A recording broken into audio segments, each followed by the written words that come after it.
Derrière la réalité quotidienne, il y a un monde fascinant dans lequel il apparaît que notre perception de l'univers est fausse. Le physicien Brian Greene nous emmène dans un voyage qui bouscule les lois de l'expérience humaine. Pourquoi ne voit-on jamais les événements se dérouler à l'envers? Selon les lois de la physique, c'est pourtant tout à fait possible. Cet autre monde transparaît quand on explore les phénomènes les plus extrêmes du cosmos. Des trous noirs, au Big Bang ou au cœur même de la matière. Je vais prendre la même chose que lui. Ici, il se pourrait que notre univers soit une réalité parallèle parmi d'autres, que le monde en 3 dimensions ne soit qu'un mirage, et que la distinction entre passé, présent et futur soit une illusion. Mais comment est-ce possible? Comment pouvons-nous nous tromper à ce point sur quelque chose de si familier? Si ça nous ennuie, évidemment. Aucun principe inscrit dans les lois de la nature ne dit que les physiciens théoriciens devraient être contents. C'est une perspective révolutionnaire qui ouvre les portes à une multitude de possibles. Nous allons nous rendre au royaume des particules minuscules, le monde quantique, où les lois semblent invraisemblables. On a l'impression que les choses n'aiment pas rester à un seul et même endroit. Pourtant, ces lois régissent l'univers. Les lois quantiques n'ont jamais été infirmées par l'expérience. Que révèlent-elles sur la nature de la réalité? Aujourd'hui, dans la magie du cosmos, faisons un saut quantique.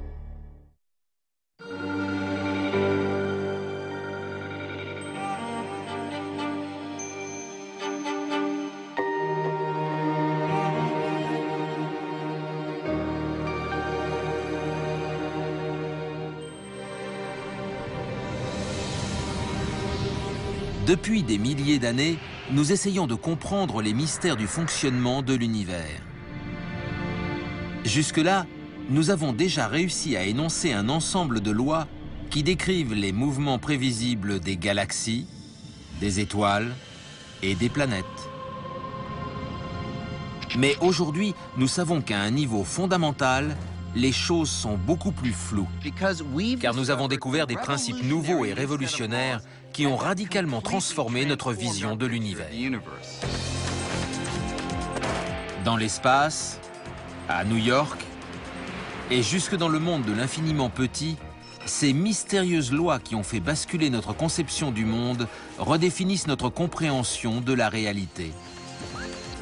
Ce sont les lois de la mécanique quantique. La mécanique quantique régit les phénomènes à l'œuvre dans chaque atome et particule du moindre morceau de matière. Qu'il s'agisse d'étoiles et de planètes, de roches et d'immeubles, ou de vous et moi. Dans la vie de tous les jours, on ne remarque pas les bizarreries de la mécanique quantique. Mais elles sont bel et bien là. Il suffit de savoir où chercher. Pour cela, il faut changer de point de vue et descendre au niveau de l'infiniment petit, les atomes et les particules. Au niveau quantique, les lois qui gouvernent ce monde semblent complètement différentes des principes familiers qui régentent les grands objets du quotidien. Et quand on commence à les appréhender, on ne voit plus les choses de la même façon. Il est presque impossible de se représenter la bizarrerie des choses à l'échelle de l'infiniment petit.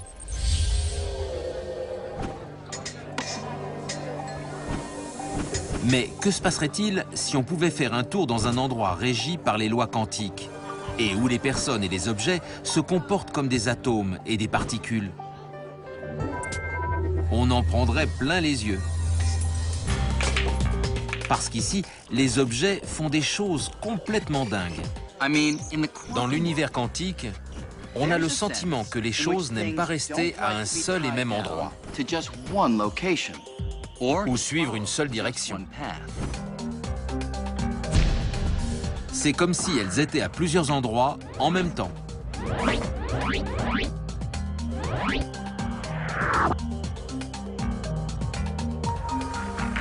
Ce que je fais ici a des répercussions immédiates ailleurs, même s'il n'y a personne. Et ce n'est pas le plus étrange. Si les gens se comportaient comme les particules à l'intérieur d'un atome, la plupart du temps, on ne saurait pas où ils se trouvent. En fait, ils pourraient être absolument n'importe où, jusqu'à ce qu'on les cherche. Bonjour, je vais prendre la même chose que lui. Mais alors, pourquoi croyons-nous à ces lois insolites? Eh bien parce que depuis plus de 75 ans, nous les utilisons pour prédire la façon dont les atomes et les particules se comportent. Et qu'au fil des expériences, les lois quantiques se sont toujours vérifiées.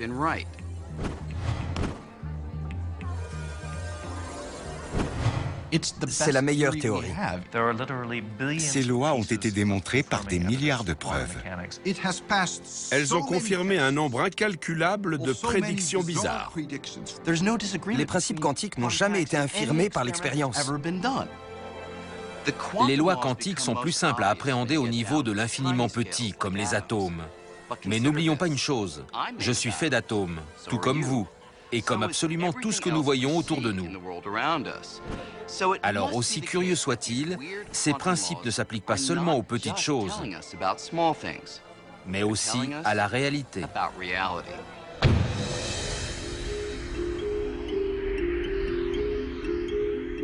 Comment avons-nous découvert ces lois étranges qui semblent contredire une grande partie de ce que nous pensions savoir de l'univers?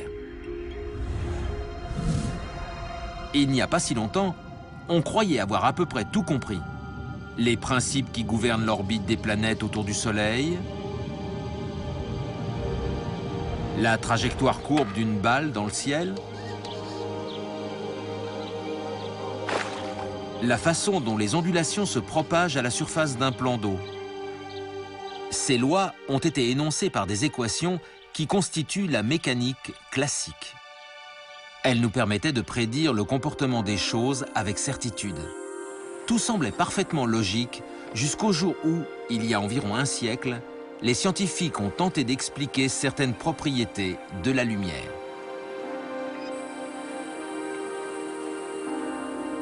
Par exemple, le type de lumière émise par des gaz chauffés dans une éprouvette en verre. En observant cette lumière à travers un prisme, les chercheurs ont été sidérés. À travers un prisme, on a constaté qu'elle formait des raies. Pas un spectre continu comme celui qu'un coin de verre projette sur une table, mais des raies extrêmement nettes. Ce n'était pas un spectre qui se fondait comme celui d'un arc-en-ciel, mais des lignes bien délimitées de couleurs différentes. C'était un vrai mystère pour les chercheurs. Une explication a été avancée. Elle émanait d'un groupe de scientifiques aux idées novatrices qui, au début du XXe siècle, tentaient d'analyser la nature fondamentale du monde physique. L'un des plus intuitifs d'entre eux était Niels Bohr, un physicien danois qui adorait débattre en jouant au ping-pong. Bohr était convaincu que la réponse à ce mystère se trouvait au cœur de la matière, dans la structure de l'atome. Dans sa vision, les atomes ressemblent à de mini-systèmes solaires, avec des particules encore plus infimes, les électrons, tournant en orbite autour d'un noyau. Un peu comme les planètes orbitent autour du Soleil. Mais selon lui, à la différence du système solaire, les électrons ne peuvent pas se trouver sur n'importe quelle orbite, mais seulement sur des orbites bien spécifiques. C'était une idée qui allait à l'encontre des théories admises. Les électrons ne pouvaient être que sur des orbites déterminées, et uniquement celles-là. Bohr postule que lorsqu'on chauffe un atome, ces électrons deviennent excités et sautent d'une orbite fixe à une autre. À chaque saut vers une orbite de niveau d'énergie inférieur, de l'énergie est libérée sous la forme d'un rayonnement lumineux avec une longueur d'onde très précise. C'est pour cela que les atomes émettent une couleur spécifique, et c'est de là que vient l'expression « saut quantique ». Sans le saut quantique, on aurait une couleur mal définie, émise par un atome passant d'un état excité à désexcité. Or, au contraire, on observe des rouges et des verts très francs. C'est grâce au saut quantique que les couleurs sont très franches. Ce qui est surprenant là-dedans, c'est que l'électron passe directement d'une orbite à une autre, apparemment sans traverser l'espace qui les sépare.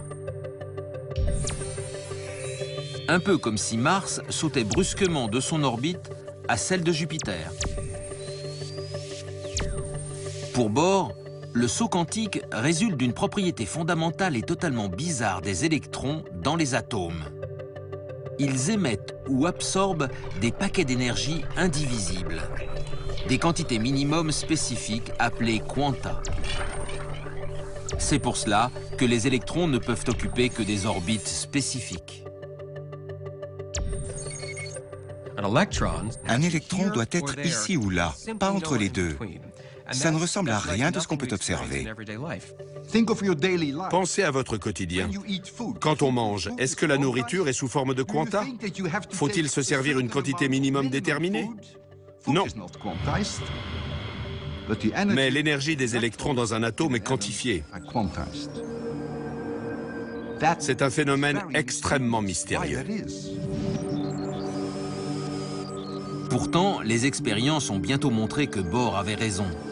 Les électrons obéissent à un ensemble de lois différents de celui qui régit les planètes ou les balles de ping-pong.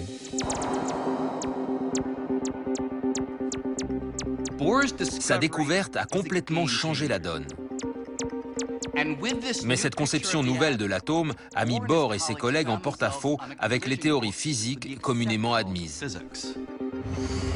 Le saut quantique n'était qu'un début. Par ses idées révolutionnaires, Bohr s'est très vite opposé à l'un des plus grands physiciens de tous les temps. Albert Einstein n'avait pas peur de la nouveauté. Mais dans les années 1920, le monde de la mécanique quantique a pris une direction qu'il n'avait pas envie de suivre, car elle divergeait nettement des prédictions absolues et définitives qui caractérisaient la physique classique. Si on avait demandé à Einstein ce qui distingue la physique d'une forme de spéculation oiseuse, il aurait répondu « Nous pouvons prévoir les choses avec certitude ». La mécanique quantique leur a en quelque sorte tiré le tapis sous les pieds. La célèbre expérience de la double fente montre de façon particulièrement imagée les mystères de la physique quantique.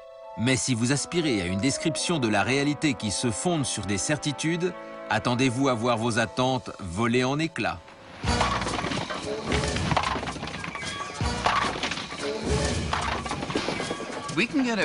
On peut se faire une idée de cette expérience et de la façon dont elle a bouleversé notre vision de la réalité en réalisant une expérience similaire, non pas au niveau des particules, mais avec des objets plus ordinaires, comme ceux qu'on trouve ici, dans un bowling.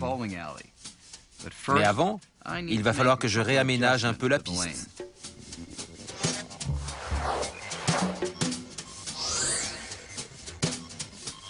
Normalement, si je fais rouler plusieurs boules sur la piste, soit elles seront arrêtées par la plaque, soit elles passeront par une des fentes et iront frapper l'écran placé derrière.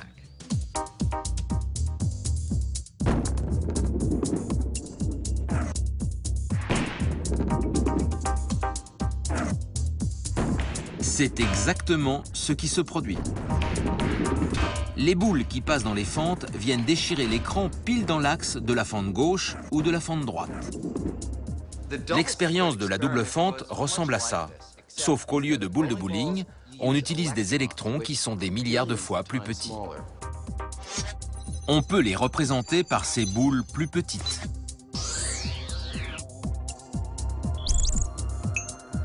Voyons ce qui se passe quand j'en lance plusieurs. Quand les électrons passent dans les fentes, il se produit un phénomène complètement différent derrière la plaque.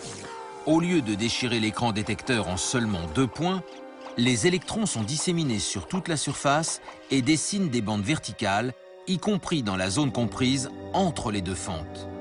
Alors qu'en toute logique, elles devraient être protégées des impacts. Comment expliquer cela? Pour les physiciens, même dans les années 1920, cela ne pouvait signifier qu'une seule chose. Il s'agit d'ondes. Comme les vagues, les ondes font un tas de choses que des boules de bowling ne peuvent pas faire. Elles peuvent se scinder et se combiner. Si j'envoie une vague à travers la double fente, elle se scinde d'abord en deux. Puis les deux vagues résultantes se rencontrent. Les crêtes et les creux de chacune d'elles se combinent. Deux crêtes qui se rencontrent forment une crête plus grande. Deux creux qui se rencontrent, un creux plus grand. Et quand une crête et un creux se rencontrent, ils s'annulent. Si on traduit la hauteur du niveau d'eau par des points plus ou moins brillants sur l'écran, les crêtes et les creux créent une succession de bandes. C'est ce qu'on appelle une figure d'interférence. Mais les électrons sont des particules. Alors comment peuvent-ils dessiner cette figure? Comment un seul électron peut-il produire le même schéma qu'une onde? Une particule est une particule. Une onde est une onde. Comment une particule peut-elle être une onde? Ou alors, on abandonne l'idée que c'est une particule. Ah, ce truc que je prenais pour une particule est une onde. Une vague n'est pas une particule. L'océan est fait de particules, mais ces vagues n'en sont pas. Les cailloux ne sont pas des vagues, ce sont des cailloux. Un caillou est un type de particule, une vague est un type d'onde. Et voilà qu'on vient vous expliquer qu'un caillou, c'est la même chose qu'une vague. Quoi? Dans les années 1920, la première fois que cette expérience a été réalisée, les scientifiques ont eu du mal à comprendre le comportement des électrons. Certains se demandaient si un électron en mouvement pouvait s'étaler à la façon d'une onde. Le physicien Erwin Schrödinger a formulé une équation qui semblait décrire le phénomène. Schrödinger a considéré que cette onde était la description d'un électron étalé. Un électron qui, pour une raison X, est devenu diffus, qui n'est plus un point, mais une tache. Ça a donné lieu à de nombreux débats. Finalement, c'est un physicien du nom de Max Born qui a proposé une explication totalement inédite. Born a dit que l'onde n'était pas un électron étalé, ni quoi que ce soit d'autre de connu de la science. Pour lui, il s'agissait d'une chose très curieuse, une onde de probabilité. C'est l'amplitude d'une onde à une position donnée qui prédit la probabilité que l'électron se trouve à cette position.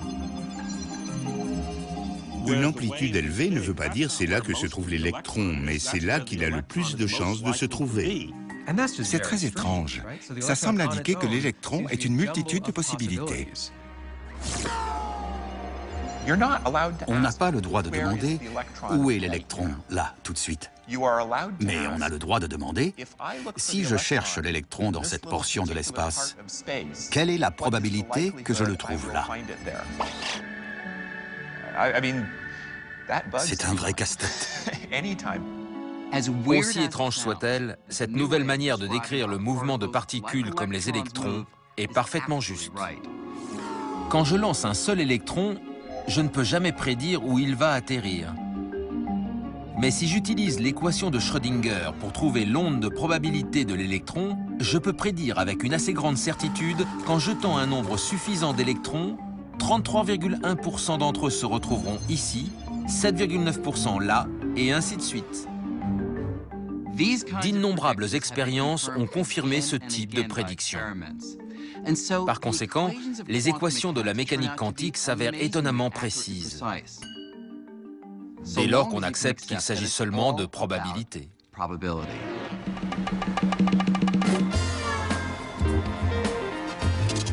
Si pour vous, le mot « probabilité » équivaut à « devinette », les casinos de Las Vegas vous démontreront que vous avez tort. Tentez votre chance à n'importe quel jeu de hasard et vous constaterez le pouvoir des probabilités. Disons que je mise 20 $ sur le 29 à la roulette.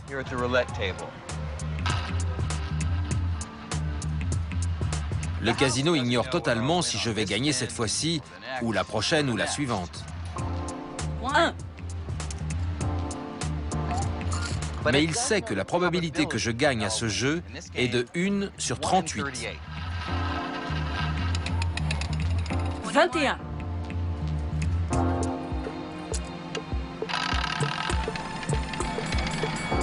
29. Alors même si je gagne de temps en temps, à long terme, le casino ramasse toujours plus qu'il ne perd. Les casinos n'ont pas besoin de connaître le résultat de chaque main, de chaque lancer de dés et de chaque tour de roulette. Les casinos savent que sur des milliers de résultats, ils seront gagnants et peuvent prédire avec une précision remarquable combien de fois ils le seront. D'après les lois de la mécanique quantique, le monde tout entier est un jeu de hasard. Toute la matière qui constitue l'univers est faite d'atomes et de particules subatomiques gouvernées par la probabilité et non par la certitude. La nature est décrite par une théorie intrinsèquement probabiliste. Mais c'est absolument contraire à l'intuition, et la plupart des gens ont du mal à l'accepter. Einstein ne faisait pas exception. Il ne pouvait pas croire que la nature fondamentale de la réalité était déterminée par le hasard. Einstein ne pouvait pas l'accepter. Il a dit « Dieu ne joue pas aux dés ». Il détestait l'idée qu'on ne puisse pas affirmer avec certitude telle ou telle chose se produit. Beaucoup d'autres physiciens ont en revanche été séduits par la probabilité, car les équations de la mécanique quantique leur permettaient de prédire le comportement de paquets d'atomes et de particules microscopiques avec une précision surprenante. Ce qui s'est traduit rapidement par plusieurs inventions majeures. Le laser, le transistor, le circuit intégré et toute l'électronique. Si la mécanique quantique se mettait brusquement en grève, pratiquement toutes nos machines tomberaient en panne. Les équations quantiques ont aidé les ingénieurs à concevoir des interrupteurs minuscules qui dirigent le flot d'électrons et contrôlent tous les ordinateurs, les caméras numériques et les téléphones. Les diodes, les transistors, tous les composants sur lesquels repose notre technologie de l'information et notre quotidien fonctionnent grâce à la mécanique quantique. Sans la mécanique quantique, on se retrouverait en plein Moyen-Âge. Plus sérieusement, sans elle, on se retrouverait au 19e siècle avec les machines à vapeur, le télégraphe. La mécanique quantique est la théorie la plus remarquable que les physiciens aient jamais découverte. Et pourtant, on n'est toujours pas d'accord sur sa signification et ce qu'elle nous apprend sur la nature de la réalité. Malgré tous ces triomphes, la mécanique quantique reste extrêmement mystérieuse. Elle fait marcher un tas de choses, mais on n'a toujours pas répondu aux questions fondamentales soulevées par Albert Einstein dans les années 1920 et 1930. Des questions sur la probabilité et la mesure, autrement dit, l'observation. Pour Niels Bohr, l'acte de mesurer changeait tout, et donc, tant qu'on n'avait pas mesuré ou observé une particule, ses caractéristiques étaient incertaines. Reprenons l'expérience de la double fente avec un électron. Avant que l'écran détecteur ne localise sa position, l'électron peut se trouver presque n'importe où. Les possibilités sont innombrables. Ce n'est qu'au moment où on l'observe, et à ce moment seulement, que l'incertitude concernant sa position est levée. D'après la théorie de Niels Bohr, l'action de mesurer une particule contraint celle-ci à abandonner toutes les autres positions qu'elle aurait pu avoir pour une position définie où on l'observe. C'est l'acte de mesure qui force la particule à faire ce choix. Niels Bohr acceptait que la réalité soit par nature floue, pas Albert Einstein. Ce dernier croyait en la certitude, pas seulement quand on mesure ou observe quelque chose, mais à n'importe quel moment. D'ailleurs, il a dit « J'aime à penser que la Lune est là, même quand je ne la regarde pas. » C'est ce qui l'agaçait. La réalité de l'univers dépend-elle réellement du fait qu'on le regarde? C'est bizarre. Einstein était convaincu qu'il manquait quelque chose dans la théorie des quanta. quelque chose qui décrive les caractéristiques détaillées des particules, comme leur position, même quand on ne les observe pas. Mais à cette époque, peu de physiciens partageaient cette préoccupation. Pour lui, ce n'était pas faire son boulot de physicien jusqu'au bout. Cette théorie n'était pas mauvaise, mais elle était incomplète. C'était le refrain d'Einstein. La mécanique quantique n'est pas incorrecte, mais en l'état, elle n'est pas complète. Elle n'englobe pas tout ce qu'on peut prédire avec certitude. Niels Bohr ne voulait pas en démordre. Et quand Einstein décrétait « Dieu ne joue pas au dé », il lui rétorquait « Cessez de dire à Dieu ce qu'il doit faire ». Puis, en 1935, Einstein a cru avoir trouvé le talon d'Achille de la mécanique quantique. Un phénomène si contraire à toute intuition logique de l'univers que cela pourrait, d'après lui, enfin prouver que cette théorie était incomplète. Ce talon d'Achille s'appelait l'intrication quantique. La prédiction la plus bizarre, la plus absurde, la plus folle et la plus ridicule de la mécanique quantique, c'est l'intrication. L'intrication est une prédiction théorique issue des équations de la mécanique quantique. Deux particules peuvent devenir intriquées si elles sont proches et que leurs propriétés deviennent corrélées. Et bizarrement, la mécanique quantique dit que même si on sépare ces particules, qu'on les envoie chacune dans une direction opposée, elles resteront inextricablement liées. Pour comprendre à quel point cette idée est farfelue, nous allons étudier une des caractéristiques des électrons, le spin. Contrairement à la rotation d'une toupie, le spin d'un électron, comme c'est le cas d'autres grandeurs quantiques, est en général totalement flou et incertain, jusqu'au moment où on le mesure. Et à ce moment-là, on constate que l'électron tourne soit dans le sens des aiguilles d'une montre, soit dans le sens contraire. C'est un peu comme cette roue. Quand elle s'arrête, le curseur va se trouver au hasard sur le rouge ou sur le bleu.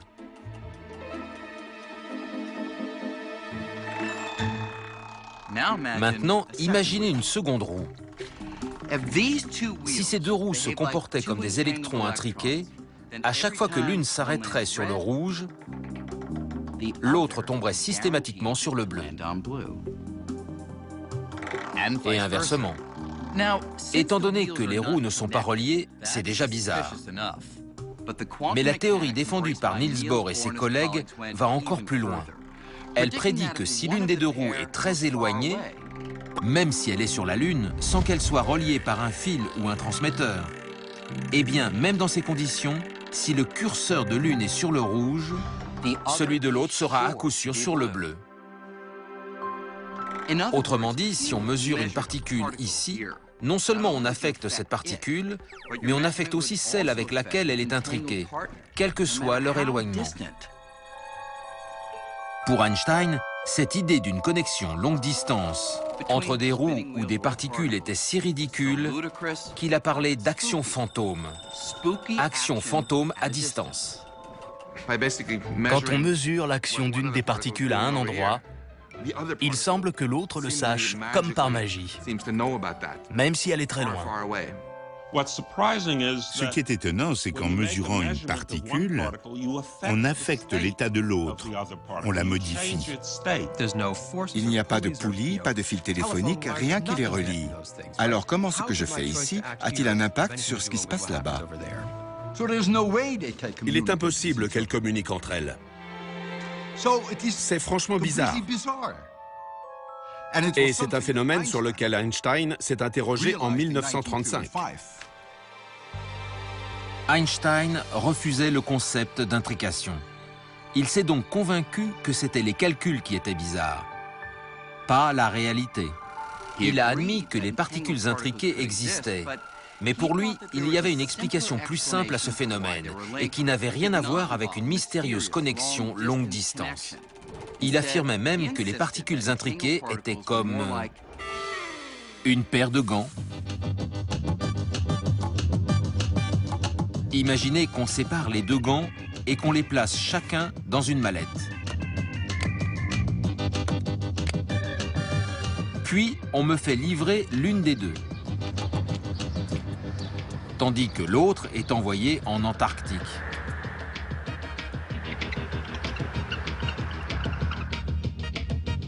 Merci. Avant d'ouvrir ma mallette, je sais que j'ai soit le gant gauche, soit le gant droit. Et une fois la mallette ouverte, si le gauche est à l'intérieur, alors à cet instant, je sais que la mallette en Antarctique contient forcément le droit, même si personne ne l'a encore ouverte. Il n'y a rien de mystérieux là-dedans. De toute évidence, en regardant dans ma mallette, je n'ai pas affecté l'un ou l'autre gant. La mienne a toujours contenu le gauche et celle en Antarctique a toujours contenu le droit. C'était déterminé depuis l'instant où les deux gants ont été séparés. Pour Einstein, c'était exactement la même chose avec les particules intriquées. Quelle que soit la configuration des électrons, chacune est entièrement définie à partir du moment où ils se séparent. Alors, qui avait raison?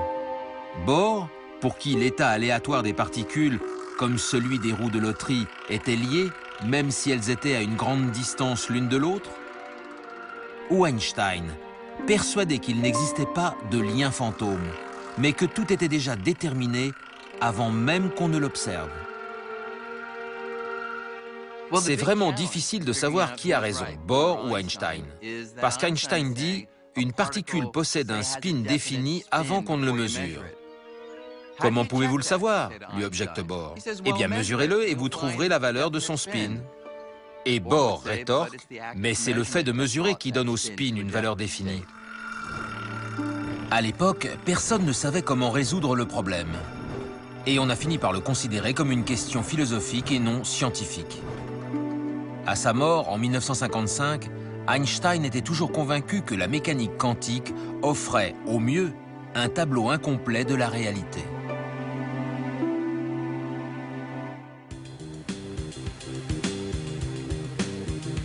En 1967, à l'université de Columbia, c'est une figure plutôt inattendue qui prend le relais de la croisade que menait Einstein. John Clauser, un étudiant en doctorat d'astrophysique.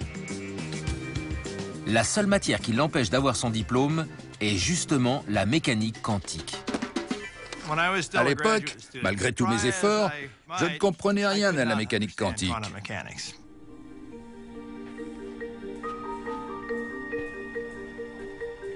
John Clauser se demande si Einstein n'était pas dans le vrai lorsqu'il tombe sur un élément décisif.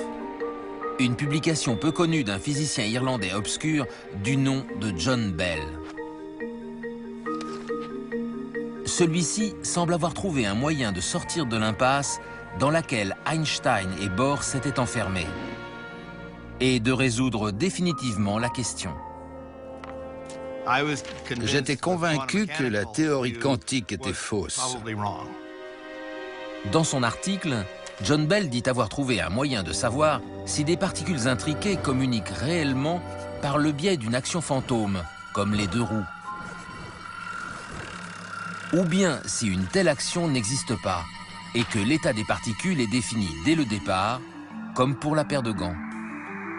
En outre, grâce à des calculs savants, Bell démontre que si la théorie de l'action fantôme n'était pas avérée, alors la mécanique quantique ne serait pas seulement incomplète, comme le pensait Einstein, elle serait erronée. Je me suis dit, c'est un des plus beaux raisonnements que j'ai jamais vus. John Bell était un théoricien, mais son article montre que le débat pourrait être tranché à condition de construire une machine capable de créer et de comparer de nombreuses paires de particules intriquées. John Bell en avait fait une question expérimentale. Ce n'était plus seulement un débat philosophique. Et son expérience pouvait être réalisée. Cette expérience permettrait enfin de résoudre la question. John Clauser entreprend alors de construire la fameuse machine. À l'époque, je n'étais qu'un thésard, mais je me suis dit, waouh! Il y a peut-être une petite chance que je découvre un résultat qui bouleverserait le monde.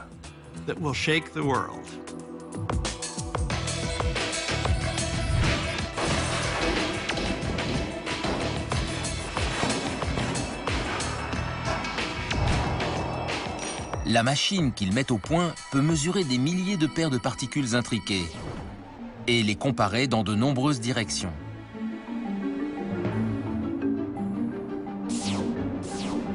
Mais dès les premiers résultats, John Clauser est surpris et contrarié. Je n'arrêtais pas de me demander où est-ce que je me suis trompé? Où sont les erreurs? Il recommence ses expériences. Et quelques années plus tard, le physicien français Alain Aspect effectue des tests encore plus sophistiqués, dont un qui cible directement le débat Einstein-Bohr. D'après Alain Aspect, pour que la mesure des propriétés de l'une des particules influence directement l'autre, il faudrait qu'un signal voyage entre elles plus vite que la vitesse de la lumière. Or, Einstein lui-même a démontré que c'était impossible. La seule autre explication est la fameuse action fantôme à distance, ce que confirment les expériences d'Alain Aspect. Ces résultats font l'effet d'une bombe. Ils prouvent que les calculs de la mécanique quantique sont corrects. L'intrication existe. Des particules quantiques peuvent être corrélées à travers l'espace. Mesurer les propriétés de l'une a une influence instantanée sur l'autre, comme si la distance qui les sépare n'existait pas. Ce en quoi Einstein ne voulait pas croire. L'action fantôme à distance existe bel et bien. J'étais désolé de ne pas avoir pu réfuter la mécanique quantique parce que j'avais... Et j'ai toujours un mal fou à la comprendre. C'est le phénomène le plus étrange de la mécanique quantique. C'est impossible de l'appréhender. Ne me demandez pas pourquoi ni comment ça marche. C'est une question qu'on n'a pas le droit de poser. Tout ce qu'on sait, c'est que le monde fonctionne comme ça. À partir du moment où on admet que le monde fonctionne bizarrement, nous serait-il possible d'utiliser ce phénomène d'action fantôme à distance et de le tourner à notre avantage? Il y a longtemps que l'homme rêve de transporter des personnes et des objets d'un endroit à un autre sans qu'ils aient à parcourir la distance qui les sépare.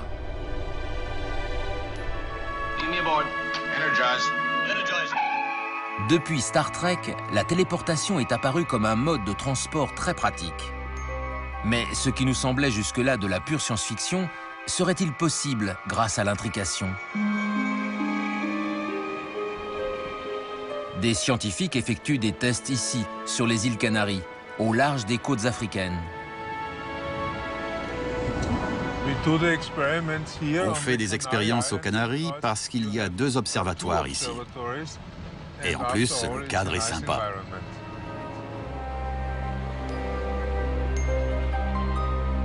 Anton Zeilinger est encore loin de pouvoir téléporter qui que ce soit. En revanche, il tente d'utiliser l'intrication quantique pour téléporter des particules individuelles, plus exactement des photons, les particules associées à la lumière. Il commence par créer une paire de photons intriqués dans un laboratoire sur l'île de La Palma. L'un des photons reste à La Palma, tandis que l'autre est envoyé par un laser sur l'île de Tenerife à 143 km de là. Ensuite, Anton Zeilinger fait intervenir un 3e photon, celui qu'il compte téléporter, et le fait interagir avec le photon intriqué resté à La Palma. Son équipe étudie cette interaction et compare l'état quantique de chacune des 2 particules. C'est là que ça devient intéressant. Grâce au phénomène d'action fantôme à distance, les scientifiques peuvent utiliser le résultat de la comparaison pour transformer le photon intriqué qui est sur Tenerife en une copie identique du 3e photon. Au final, c'est comme si ce dernier avait été téléporté à travers l'océan sans franchir l'espace qui sépare les 2 îles. En quelque sorte, on extrait l'information contenue dans l'original et on fabrique un nouvel original là-bas. Grâce à cette technique, le physicien a réussi à téléporter des dizaines de particules.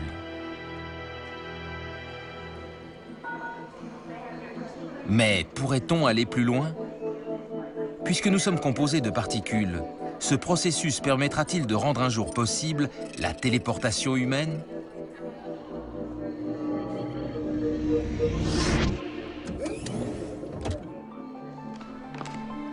Bonjour, bienvenue à New York. Imaginons que je veuille aller à Paris pour y déjeuner. En théorie, l'intrication pourrait un jour me le permettre. Voilà ce qu'il me faut. Une chambre à particules ici, à New York, intriquée avec une autre chambre à particules à Paris. Par ici, Monsieur Green. Je monte dans un silo qui fonctionne comme un scanner ou un fax. Pendant que la machine scanne les particules dont je suis composé, bien plus nombreuses que les étoiles dans l'univers observable, elle scanne simultanément les particules dans l'autre chambre et établit une liste comparative de l'état quantique des deux ensembles de particules. C'est là qu'intervient le phénomène de l'intrication. Par le biais de l'action fantôme à distance, cette liste répertorie le lien entre l'état original de mes particules et l'état de celles qui se trouvent à Paris. Ensuite, l'opératrice envoie cette liste à Paris, où son collègue reconstruit l'état quantique rigoureux de chacune de mes particules grâce aux informations fournies et matérialise un nouveau moi. En réalité, les particules n'ont pas voyagé de New York à Paris. C'est le phénomène d'intrication qui permet d'extraire mon état quantique à New York et de le reconstituer intégralement à Paris.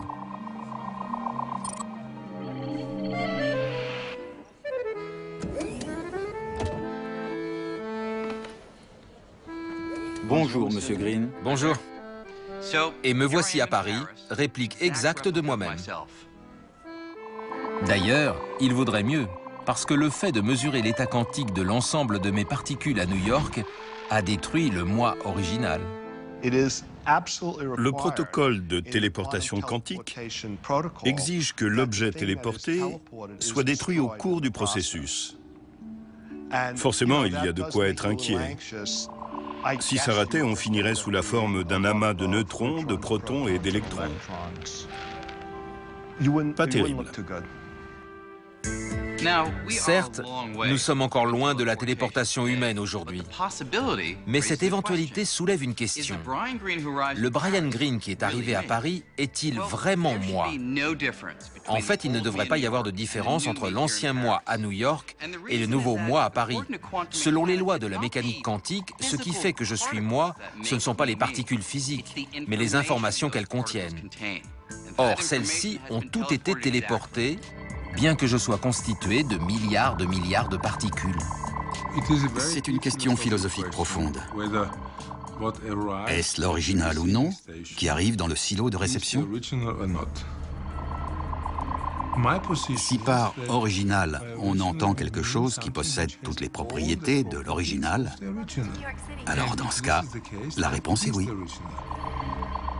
Jamais je n'entrerai dans cette machine. En attendant que la téléportation humaine devienne peut-être une réalité, l'incertitude de la mécanique quantique a une foule d'autres applications potentielles. Au MIT, Seth Lloyd est l'un des nombreux chercheurs qui tentent d'exploiter ses propriétés de façon totalement nouvelle. La mécanique quantique est bizarre. Quand on tombe sur des citrons bizarres, autant en faire une citronnade, pas comme les autres. La citronnade de Seth Lloyd, c'est un ordinateur quantique. Voilà l'intérieur d'un ordinateur quantique. Cette machine bizarroïde a beau ne pas ressembler à un PC classique, elle parle pourtant le même langage. Un code binaire, une langue informatique faite de 0 et de 1, appelée bit. Le plus petit élément d'information est un bit. Dans le principe, un ordinateur décompose l'information en éléments encore plus petits et les manipule à toute allure. Contrairement aux bits classiques, dont la valeur est soit 0, soit 1, les bits quantiques sont beaucoup plus souples. Disons qu'ici, on a des bits. Ici, 0 et là, 1. C'est une information. Mais si c'est à la fois ici et là, on a un bit quantique, ou qubit. De même qu'un électron peut à la fois tourner dans le sens des aiguilles d'une montre et dans le sens inverse, un qubit peut prendre simultanément les valeurs de 0 et de 1, ce qui en fait un élément multitâche. Ça veut dire qu'on peut effectuer des calculs d'une complexité inimaginable. En théorie, un qubit peut être n'importe quel élément qui se comporte selon les lois quantiques, comme un électron ou un atome. Ici, il s'agit de minuscules circuits supraconducteurs conçus grâce à la nanotechnologie et capables de fonctionner simultanément dans deux directions. Comme les qubits sont multitâches, notre puissance de calcul pourrait exploser de façon exponentielle si on parvenait à en faire travailler plusieurs ensemble à la résolution d'un problème. Un qubit peut faire deux choses à la fois. 2 qubits, 4 choses à la fois. Et 10 qubits, 1024 choses à la fois. Et 300 qubits pourraient effectuer simultanément plus de choses qu'il n'y a de particules élémentaires dans l'univers. Vous voulez avoir une idée de la puissance d'un ordinateur quantique? Imaginez que je sois perdu dans un labyrinthe végétal.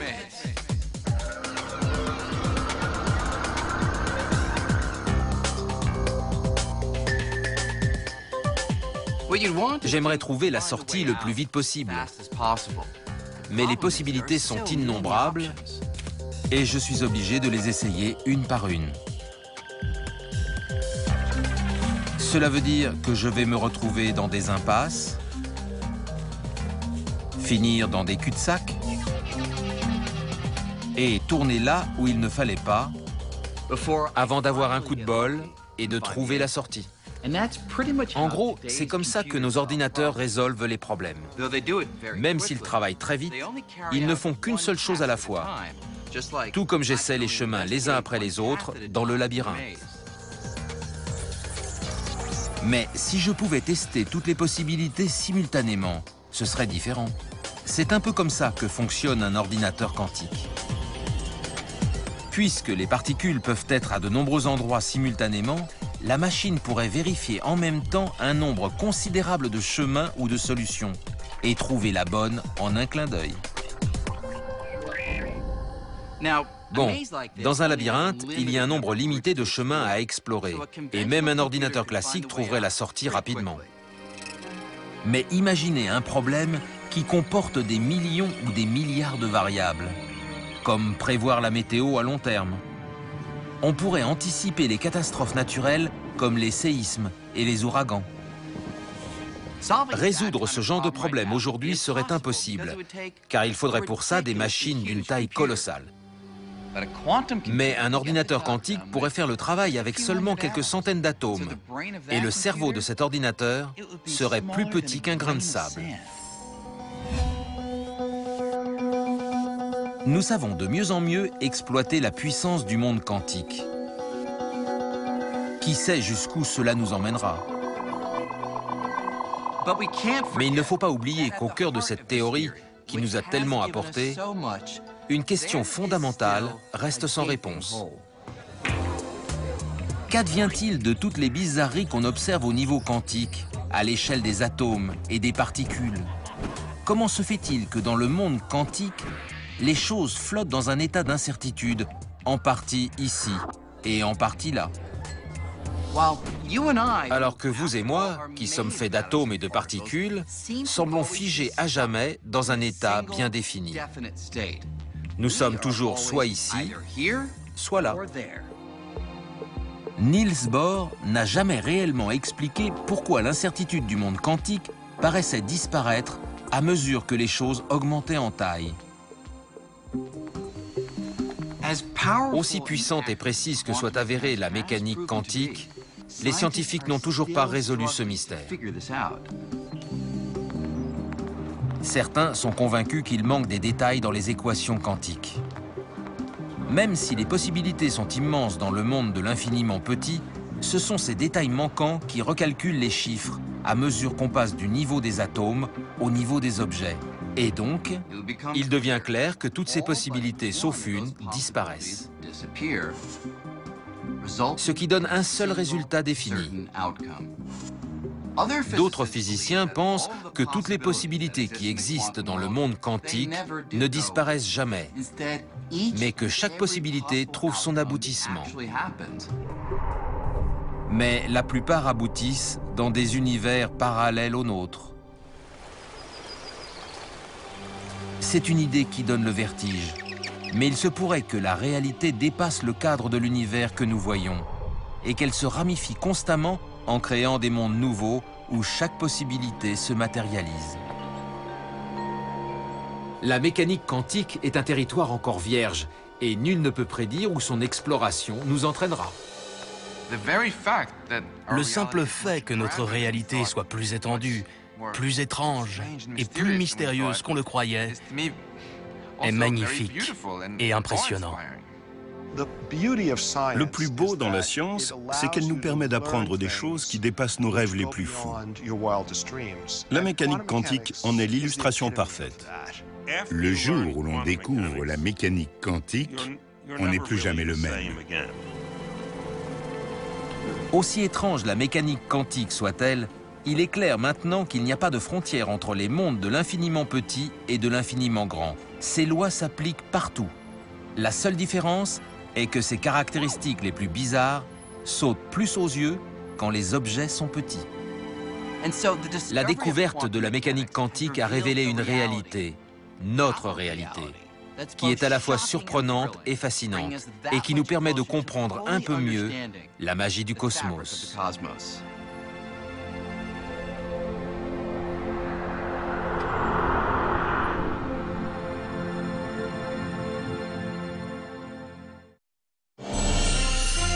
Mais comme le cosmos est infini, sa compréhension l'est aussi. 4e leçon de physique, jeudi prochain. Et maintenant, vous allez changer d'univers. Dans un instant, les confessions d'Alma, une enfant de la violence au Guatemala.